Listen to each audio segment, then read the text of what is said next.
think this is the worst hair and lighting I've ever had. The way I just continue to top myself.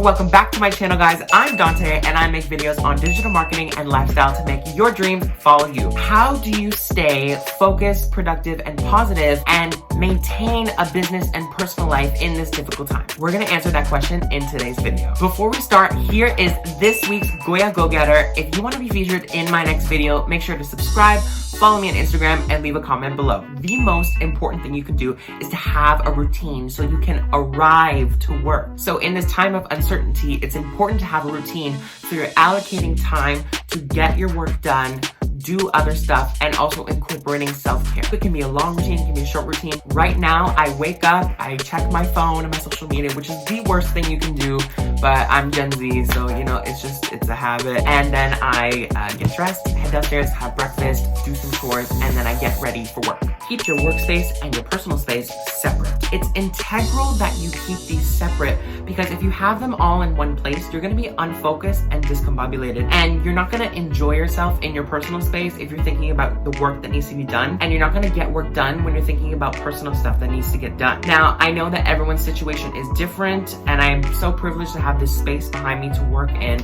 but I had my humble beginnings at the kitchen table. There are writers at the Financial Diet who live in New York City with very small apartments, and they worked with that by having spaces on the other side of the room, and they would literally go to work, then get up and go to their home on the other side to eat dinner and spend time with family. So there are different options that you can do. Be slightly put together if you can. It's scientifically proven that when you wake up and you get dressed, even though you're working from home, you are gonna be more productive because you feel good about yourself. Even if it's as small as putting on fitted pants or fitted sweats, you will automatically feel like the baddest bitch in the room. Now, you can have your bad days and you can slip up once in a while. We're all human, but I will be judging you from this office, and as well, you're gonna thank me later when you have unexpected Zoom calls or when your Amazon package arrives and you're in your underwear. Do little things that make you happy. This is a life lesson.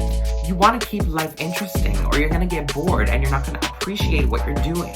So whether it's having a creative outlet, which is great, like painting or something in your spare time, or a side hustle that you're passionate about, or even rewarding yourself with little things that makes your environment or atmosphere better that will motivate you to do work.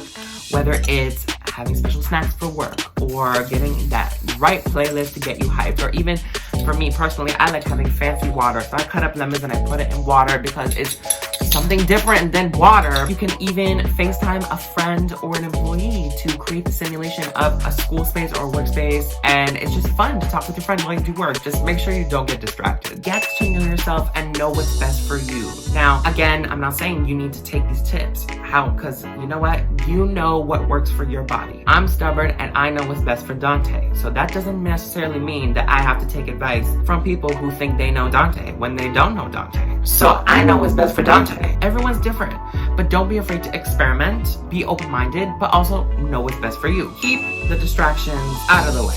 This is such a cliche, you hear it in every video, every blog post, every article. So I'm gonna give you guys a method that is not common. Basically, it's the 35 method, 30/5.